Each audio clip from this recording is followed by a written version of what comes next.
تو پھر زلزلے آئیں گے کہ نہیں آئیں گے؟ ابھی ترکی کے اندر پتہ ہے تقریباً 6-7 ہزار آدمی صرف 5-6 سیکنڈ کے اندر لقمہ اجل ہو گئے، مر گئے۔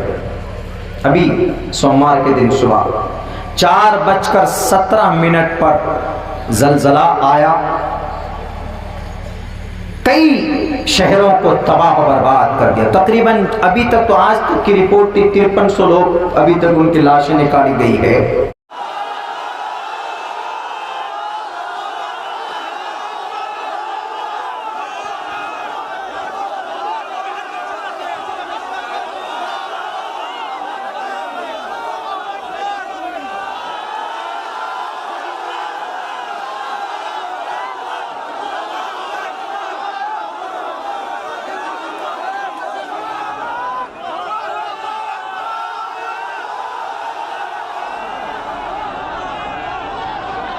کی رپورٹ تھی 5300 لوگ ابھی تک ان کی لاشیں نکالی گئی ہے، اور اس سے بھی زیادہ 6000 میرے خیال سے 10,000 تک یہ پہنچے گا آنکڑا، کیونکہ کم سے کم 4000 گھر ایک دم بالکل زمین بوس ہو گئے، بڑے بڑے مکانات تھے زمین بوس ہو گئے۔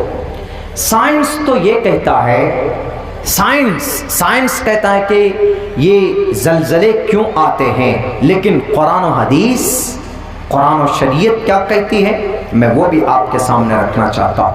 لیکن سائنس کیا کہتا ہے؟ سائنس یہ کہتا ہے کہ جب پلیٹ، زمین کی پلیٹ آپس میں ملتی ہے تو اس سے جو ٹکراؤ پیدا ہوتی ہے اس سے زلزلے پیدا ہوتے ہیں۔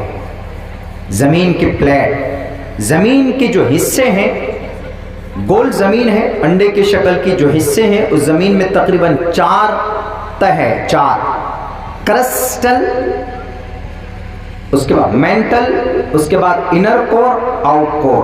ہم لوگ جس پہ ہیں اوپر والے پرت پہ ہیں، تو اس زمین کی اس پرت کی جو لمبائی ہے، جو چوڑائی، جو موٹاپا ہے وہ تقریباً 35 کلومیٹر یہاں سے کشن گنج مان دیجیے، اتنا موٹا زمین کا پہلا پرت ہے جس پہ ہم لوگ بسے ہوئے ہیں، 35 کلومیٹر تقریباً۔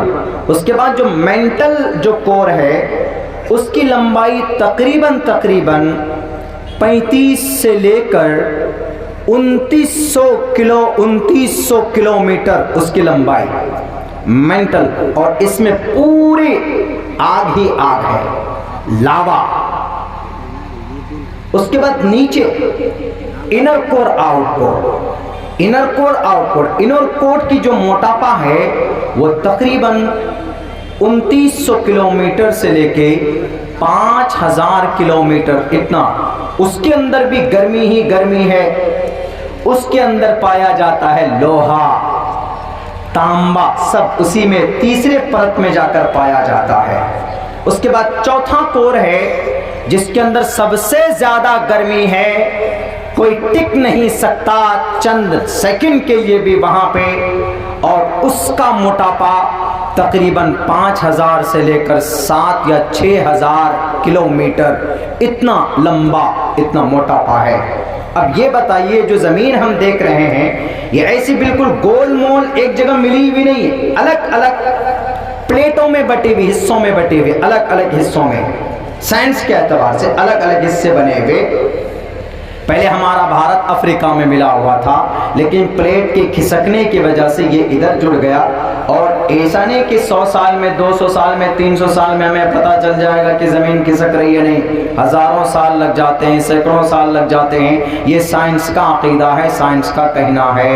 کہا جاتا ہے کہ جب وہ پلیٹ آپس میں ٹکراتے ہیں، آپس میں جب ٹکراؤ پیدا ہو جاتی ہے تو اس پلیٹ کے بیچ میں جتنے بھی علاقے آتے ہیں وہاں پر پھر خطرناک بھوکمپ اور زلزلے آتے ہیں، اور جہاں سے زلزلہ شروع ہوتا ہے اس کو ایپی سینٹر بولا جاتا ہے، اور اس جگہ، اور پہلا ہم لوگوں کا جو پلیٹ ہے، بھارت کا جو پلیٹ جس حصے میں بھارت آتا ہے، تو یہ جو ہمالیہ پہاڑ ہے، یہ جو ہمالیہ پہاڑ شروع ہوا ادھر چلا جاتا ہے اتراکھنڈ ہوتے ہوئے ادھر چائنا ہوتے ہوئے نیپال، یہ سب ایریا جو ہے یہ پلیٹ کی جگہ ہے۔ جب بھارت جس پلیٹ میں وہ پلیٹ جب ٹکراتی ہے تو زمین اوپر بڑھتا چلا جاتا ہے. یہی وجہ ہے کہ ہمالیہ کی اونچائی بڑھتی چلی جا رہی ہے دن بدن، کچھ نہ کچھ سینٹی میٹر دن بدن بڑھتی چلی جا رہی ہے. اور آپ اس سے بھی اندازہ لگا سکتے ہیں کہ سب سے زیادہ بھوکمپ نیپال میں آتا ہے، اتراکھنڈ میں آتا ہے، کیونکہ ایک پلیٹ کا حصہ ہے اور یہ پلیٹ جب ٹکراتے ہیں تو یہ بھوکمپ آتا ہے. یہ سائنسدانوں کا کہنا ہے، لیکن ہمارا عقیدہ اس پر مکمل طور پر نہیں ہے. ہمارا عقیدہ اس بات پر ہے، آپ قرآن اور شریعت اور واقعات کی روشنی میں دیکھیں گے تو آپ کو پتہ چلے گا کہ اللہ تبارک و تعالی کبھی کبھی ایسا کرتا ہے، دکھاتا ہے دنیا والوں کو کہ دنیا والوں تم جدید ٹیکنالوجی میں بہت آگے ہو، لیکن یاد رکھو اس زمین کا پروردگار میں ہوں. 4 ارب 60 کروڑ یہ ایک اندازہ ہے، 4 ارب 60 کروڑ سال پہلے اس زمین کو اللہ کہتا ہے کہ میں نے بنایا تھا، اور انسان کو پانی کے نطفے سے خوبصورت شکل دے کر اس زمین پر ہم نے بھیجا. کوئی گناہ کرتے ہو تو گناہ کرنے سے پہلے 100 دفعہ سوچ لو، ورنہ تمہارا انجام بھی وہی ہوگا. ہمارے ہندو بھائیوں، پاپستھاستے پرپشانتی یم روپم بھینکرم، گناہ کرو گے تو بھینکر انجام ہوگا، پاپ کرو گے تو بھینکر انجام ہوگا. مسلمانوں گناہ سے رک جاؤ گے تو اللہ جنت دے گا. وَنَهَى النَّفْسَ عَنِ الْهَوَىٰ فَإِنَّ الْجَنَّةَ هِيَ الْمَأْوَىٰ.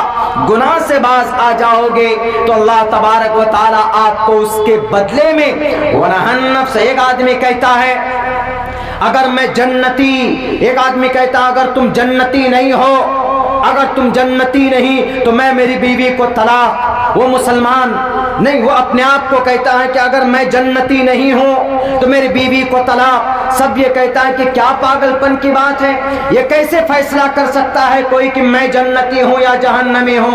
کوئی بھی آدمی اپنے آپ کو یہ دعویٰ نہیں کر سکتا کہ میں جہنمی ہوں یا جنتی ہوں. لوگ پریشان ہو گئے کہ بھئی یہ آدمی کیوں ایسا دعویٰ کر رہا ہے. تو ایک شخص نے کہا کہ یہ آدمی اگر جنتی ہونے کا دعویٰ کرتا ہے تو یہ کر سکتا ہے. دلیل اس نے پیش یہ کی کہ اللہ نے قرآن کریم میں صاف لفظوں میں اعلان کیا وَنَهَى النَّفْسَ عَنِ الْهَوَىٰ. اگر کوئی انسان نفس کو خواہشات پوری کرنے سے روکتا ہے، یعنی بے نمازی بننے سے روکتا ہے، نماز پڑھتا ہے، برا نہیں بولتا ہے، کسی کا برا نہیں کرتا ہے، کسی کے حق حقوق کو نہیں لوٹتا ہے، تو ایسی صورت میں اللہ نے اس کے لیے کہا فَإِنَّ الْجَنَّةَ هِيَ الْمَأْوَىٰ. جو انسان خواہش نفس کی پیروی نہیں کرتا، جو انسان رب ذوالجلال کی پیروی نہیں کرتا، اپنے رب کی شریعت کے مطابق زندگی گزارتا ہے، رب اعلان کرتا ہے فَإِنَّ الْجَنَّةَ هِيَ الْمَأْوَىٰ. مأویٰ اس میں ظرف ہے، مأویٰ ٹھکانے کو بولتے ہیں، اس کا ٹھکانہ جنت ہوگا. جو انسان خواہش نفس سے بچے گا تو اس نے کہا کہ میں پابندی سے نماز پڑھتا ہوں، جو ذمہ داری مجھ پر عائد ہوتی ہے شریعت کی میں اس کو مکمل کرتا ہوں. اسی لیے میں دعوے کے ساتھ کہہ سکتا ہوں، اللہ کے بتائے ہوئے ضابطے کے اعتبار سے میں کہہ سکتا ہوں کہ میں جنت میں جاؤں گا، کیونکہ میں کبھی بھی خواہش نفس کی پیروی نہیں کرتا، میں کبھی جھوٹ سے بھی بھول سے بھی نماز کو نہیں چھوڑتا، میں کبھی جھوٹ نہیں بولتا، میں غلط نظر نہیں ڈالتا، میں دوسروں کی جائیداد کو اپنی سمپتی نہیں بناتا، میں کسی کی چغلخوری نہیں کرتا، میں بےایمانی نہیں کرتا ہوں. تو میرا ٹھکانہ جنت ہونا چاہیے، کیونکہ رب کہتا ہے وَنَهَى النَّفْسَ عَنِ الْهَوَىٰ فَإِنَّ الْجَنَّةَ هِيَ الْمَأْوَىٰ. صاف لفظوں میں کہا گیا. ہندو بھائیوں کے لیے بھی یہ پیغام ہے پاپستھاستے پرپشانتی یم روپم بھینکرم. جو انسان پاپ کرتا ہے اس کا انجام بڑا خطرناک ہوگا، اس کی موت بھی اتنی خطرناک ہوگی. ان کے عقیدے کے مطابق یمراج دیوتا، یمراج ان کے ملک الموت ہیں. یمراج یمدود بولتے ہیں نا کہ ارے تو یمراج کو لے کر آ جا، میں نہیں ڈرتا. یمراج مطلب تو موت کے فرشتے کو لے کر آ جا، میں نہیں ڈرتا بولتے ہیں. وہی ہے یمراج. یم روپم